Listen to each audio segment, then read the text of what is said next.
আসসালামু আলাইকুম। আপনি কি বানাইতে পারবেন এই সুপার ক্রিমি আনারস হালুয়া?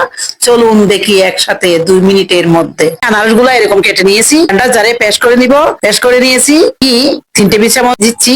ঘি যখন গরম হয়ে আসবে, কিছু কাঠবাদাম, কিছু ক্যাশনাট আমি কেটে ভেজে নিব। আপনারা যে কোনো ড্রাই ফ্রুট অথবা বাদাম ভেজে নিতে পারেন। বাদাম যখন ভাজা হয়ে যাবে, 1 কাপ সুজি দিয়েছি। সুজি গুলো আমি ভেজে নিব যেন কাঁচা গন্ধ না থাকে। সুজি যখন এরকম ভাজা হয়ে যাবে, সুন্দর একটা ফ্লেভার আসবে, খালা শেষ হয়ে যাবে, এবার দিয়ে দিব নরমাল পানি। ঘন ঘন নেড়ে চেড়ে রান্না করব।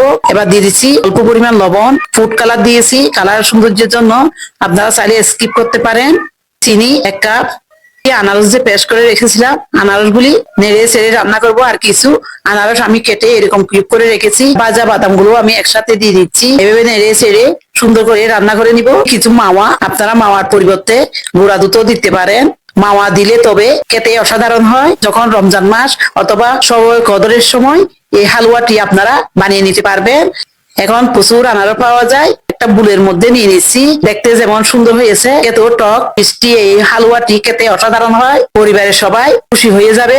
একবার হলো এভাবে বানিয়ে দেখবেন, সবার ভালো লাগবে। সবাই ভালো থাকবেন। আল্লাহ হাফেজ।